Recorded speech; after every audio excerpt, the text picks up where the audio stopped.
Doctor रोशन के बेटे की सालगिरह था, मैं वहां गया तो जिला के सभी नामी गिरामी डॉक्टर थे। एक दो डॉक्टर से 3-4-5 डॉक्टर से मिला था, लेकिन जितने डॉक्टर आए सारे लोग हमको कह रहे थे कि जब सर आप जब पिछड़ रहे थे तो हम लोग बेहद परेशान थे। मैं उनसे मिला नहीं, लेकिन वो डॉक्टर लोग हमारे लिए जितने भी पेशेंट आते थे उन सारे लोगों के मेरे बारे में बताते थे, मेरे लिए चिंतित थे। उनसे ज्यादा उनकी सारी पत्नियां थी डॉक्टर साहिबा की, सारे लोग बोलते थे। उन्होंने आगे आके हमारे साथ फोन खिंचाया, फोटो खिंचाया, उनके बच्चे सारे लोग। अभी मैं देखो शर्मा जी हमारे बहुत मजबूत साथी में से रहे। चुनाव में उन्होंने बड़ा मेहनत किया, हाकोरा थम्पान के आंदोलन में वो लगातार रहे। आज वो हमारे बीच नहीं है। अभी मैं वहां उनसे श्रद्धांजलि देने के बाद लौट रहा था तो एक छोटा सा बच्चा है, 1-1.5-2 वर्ष का होगा, पता नहीं यहाँ भी कहीं बैठा है। अब वो बोला कि आईपी गुप्ता कहने हमको चिन्हाए दो, नहीं पहचाना। हम पूछे पहचानते हैं आईपी गुप्ता? मेरा नाम क्या बोलता है? आईपी गुप्ता है आपका नाम। अभी हम आ रहे थे तो यहाँ 2 महिला हमारे साथ है, खड़े हुए, खड़ा हुआ। अभी दोनों हमारा हाथ पकड़ के चल रही, बोल रहे कि जब तुम हारब करे तो हमारे गिरब करिए, बेहोश हो जाए। जब तरी घुसे, तरी ना, अब जब तरी घुसे तब हमारा कोई फोन किया कि नहीं गुप्ता जी जीत रहे थे, संजय जी और नारायण जी। तो ये जो एहसास है हमारे जीत और हार में, एक एक पल आप लोगों ने जो साथ दिया है, उस कर्ज को भला जिंदगी भर उतार पाऊंगा मैं? आपने जो कर्ज दिया उसको जिंदगी भर नहीं उतार पाऊंगा। रात में सोता हूं तो डर लगता है, रात में डर लगता है, नींद टूट जाता है। इतना जो प्यार, इतना जो स्नेह दिया है, इतना जो अपेक्षाएं हैं, उम्मीद है, उसको पूरा कैसे करेंगे ये सोच के डर लगता है। और इसीलिए कभी भी हमको आज भी नहीं लगता कि मैं विधायक हूं, मुझे भरोसा ही नहीं होता कि मैं विधायक। मैं हमेशा कहता हूं आपका बेटा हूं, आपका भाई हूं। मैं बैठा रहता हूं, ये लोग रहते हैं बड़े बड़े, सहरसा के बड़े बड़े लोग रहते हैं, लेकिन जब मैं देखता हूँ गांव से कोई गंदे कपड़े में एक आदमी आया है मिलने से, मैला कुचैला कपड़ा है, बेचारा संकुचित भाव से बाहर खड़ा है, जो ही मेरी नजर पड़ती मैं उनको पहले बुलाता हूँ। मैं ये नहीं देखता कि इधर इधर कौन बैठा हुआ है। डीएम भी बैठे रहेंगे, भारत सरकार के मंत्री भी बैठे रहेंगे, और मुझे लगेगा कि बरसम चिकनी से कोई गरीब आदमी आए तो सबसे पहले उनको बुला के बात करूंगा। ये मेरी प्राथमिकता है।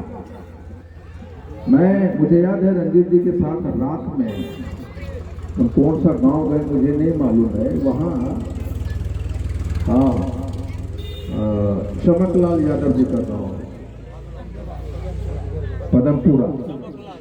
चमकलाल यादव जी पदमपुरा, वहां पे एक यादव जी हमको मिले।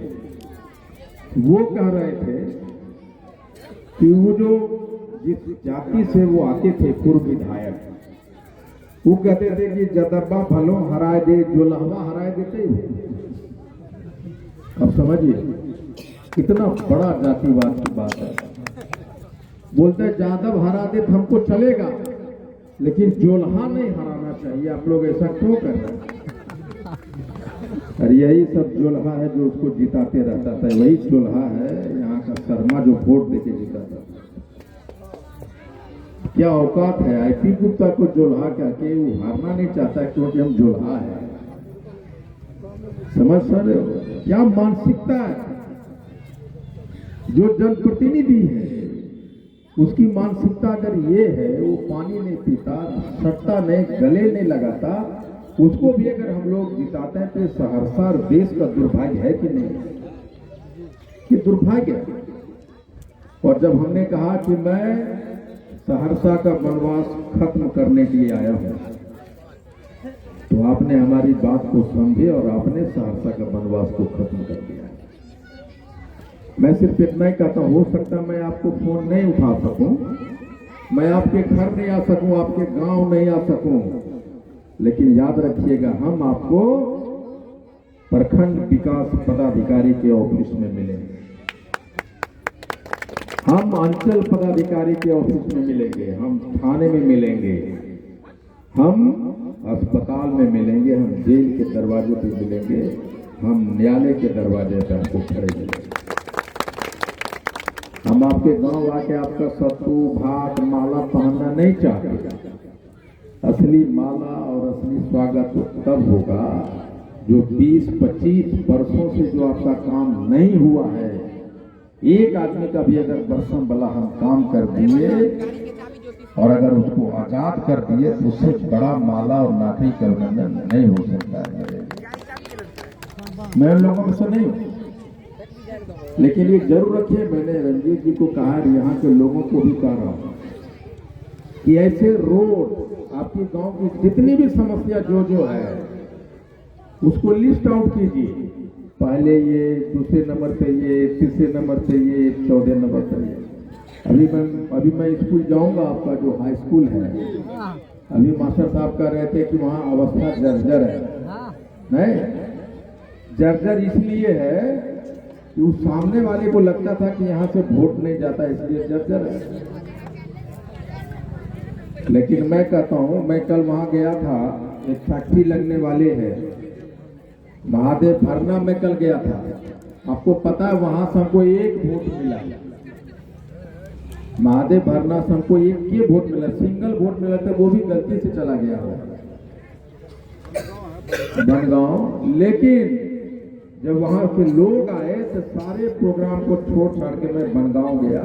तुम वोट दो न दो, तुम हमारे रहो न रहो, लेकिन विधायक तुम्हारा है, सबका विधायक। इस सोच के साथ मैं आगे बढ़ रहा हूं। एक बार पुनः पीको शर्मा जी की आत्मा जहां भी है, ईश्वर उन्हें शांति दे। और आईपी गुप्ता में कोई जादव नहीं, कोई शर्मा नहीं, कोई मुसलमान नहीं, कोई ब्राह्मण नहीं, आप सहरसा विधानसभा के जनता हैं, मेरे मालिक हैं, मेरे भगवान हैं, हमेशा बने रहिए। आप डांटिएगा भी तो भी सुनूंगा, आप मुझे गाली देंगे तो भी आपके घर में बैठ के खाना खाता रहूंगा, आप मुझे गाली देते रहिए, मैं एक शब्द नहीं बोलूंगा। क्योंकि मालिक को नौकर को डांटने का, झड़कने का अधिकार होता है। तो मैं सदैव आपका आदेशपाल, आपका नौकर बना रहूंगा। Thank you very much.